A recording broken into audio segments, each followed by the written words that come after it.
AHY dari institusi TNI yang amat saya cintai adalah wujud komitmen dan konsistensi seorang perwira terhadap semangat reformasi TNI.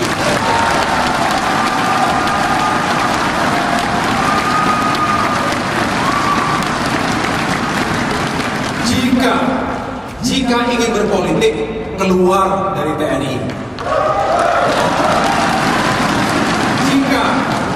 Jika ingin di TNI, jangan berpolitik.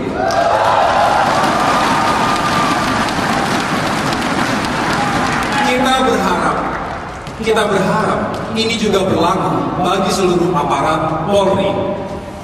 Sikap ini merupakan bagian dari etika berpolitik.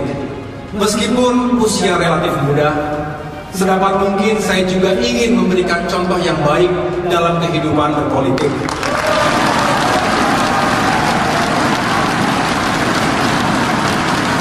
Etika berpolitik juga terkait dengan kebesaran jiwa dalam menyikapi hasil sebuah kompetisi.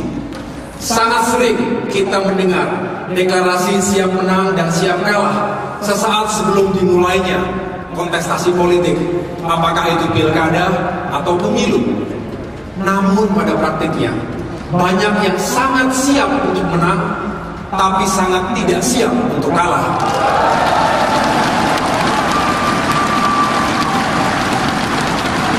Secara kesatria, mengakui kekalahan yang kita alami dan menerima kemenangan lawan kita juga merupakan bagian dari etika berpolitik.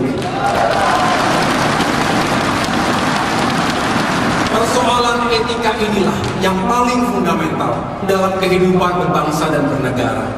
Ini bukan semata-mata soal benar atau salah, tapi juga soal patut atau tidak patut. Persoalan tentang baik atau buruk, serta hak dan kewajiban. Sementara itu, saudara-saudara, etika berbangsa dan bernegara sangat ditentukan oleh karakter bangsa kita sendiri. Kita sadari sifat-sifat luhur bangsa Indonesia kian hari kian memudar. Saat ini sepertinya mudah sekali kita saling menyalahkan satu sama lain. Semakin banyak yang mendahulukan ego masing-masing, merasa paling benar ketimbang mengedepankan kebesaran hati dan keikhlasan.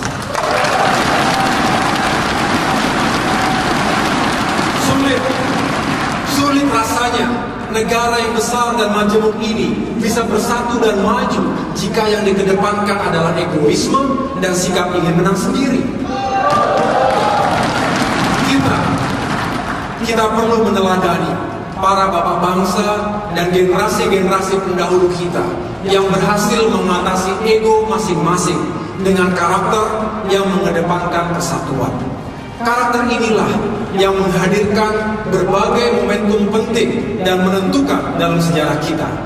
Mulai dari kebangkitan nasional 1908, Sumpah Pemuda 1928, Proklamasi Kemerdekaan 1945, sampai dengan Reformasi Nasional 1998.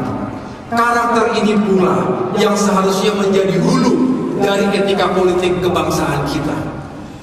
Dengan demikian, pembangunan karakter bangsa untuk membentuk manusia Indonesia yang beretika dalam kehidupan bermasyarakat menjadi sangat mendesak di samping pembangunan fisik.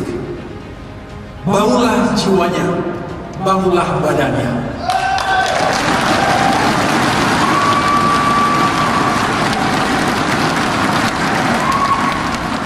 Bangunlah jiwanya, bangunlah badannya untuk Indonesia Raya.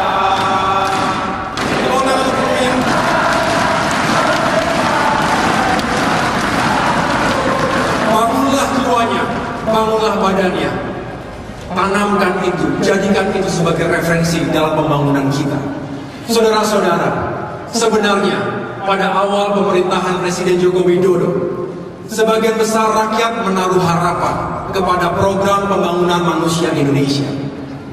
Ketika pemerintah saat ini berhasil membangun ribuan kilometer jalan, ratusan jembatan, dan proyek infrastruktur lainnya, lantas kita patut bertanya, apa kabar revolusi mental?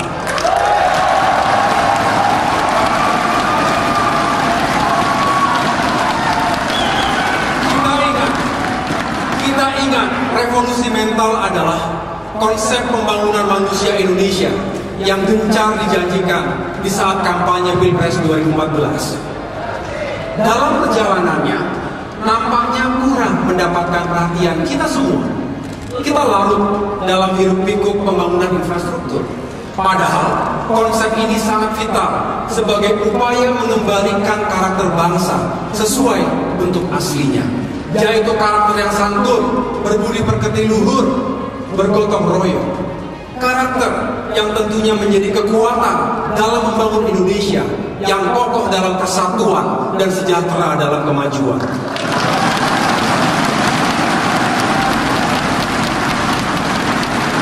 Menurut saya, pembangunan karakter bangsa ini yang harus terus-menerus dilakukan dan disesuaikan dengan perkembangan zaman.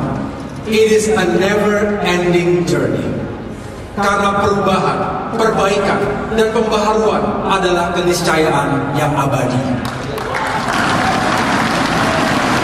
Hadirin yang saya muliakan, terkait dengan karakter bangsa tadi, saya berpendapat Ramadan adalah sarana latihan yang tepat untuk membangun karakter diri dan bangsa ini. Kita kembali diingatkan tentang ilmu dan rumusan kehidupan, bahwa segala sesuatunya selalu ada batasan dan kepatutannya. Jika tangan ini bagaikan kayu, kemudian diberi beban 10 kg, kayu ini tetap kokoh. Jika bebannya ditambah menjadi 20 kg, kayu ini tetap dapat menopang beban itu. Ketika beban ditambah lagi menjadi 30 kg, mulai terdengar bunyi krek. Begitu bunyinya kan? Lalu ketika beban itu bertambah menjadi 40 kg, seketika kayu itu akan patah. Itulah analogi rumusan tentang batasan, baik batas atas maupun batas bawah.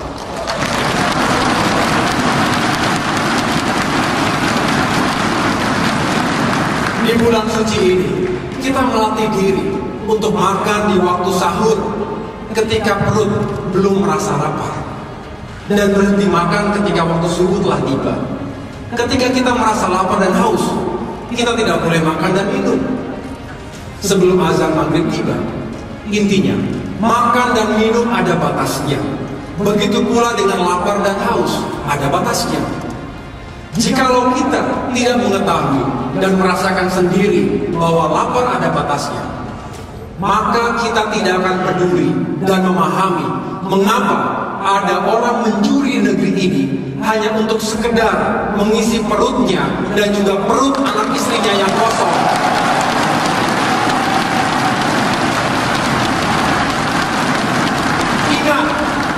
Ingat, orang-orang yang lapar sanggup dan akan melakukan apapun untuk mempertahankan hidupnya dan orang-orang yang dicintainya.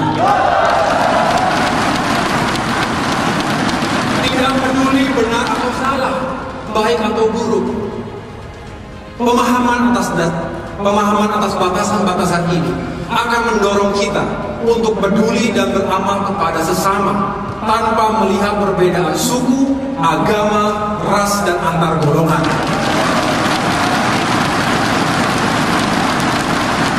Inilah yang kita wujudkan dalam bentuk zakat, infak, dan sedekah. Sebagai kelompok masyarakat mayoritas, umat Islam di Indonesia memiliki tanggung jawab moral terbesar untuk mengatasi persoalan-persoalan mendasar di masyarakat. Karena kelaparan, kebodohan, serta kemiskinan dan ketimpangan bukan hanya diderita umat Islam saja, tetapi juga umat-umat yang lain di negeri ini. Tanggung jawab moral ini yang mengantarkan kita pada hakikat Islam sebagai rahmatan lil alamin, rahmat bagi semesta alam. Hal ini merupakan wujud kecintaan kita kepada Rasulullah Muhammad SAW dan ketakwaan kita kepada Allah Subhanahu wa Ta'ala. Selain itu, kepedulian dan semangat berbagi ini merupakan wujud pengamalan sila kelima dari Pancasila, keadilan sosial bagi seluruh rakyat Indonesia.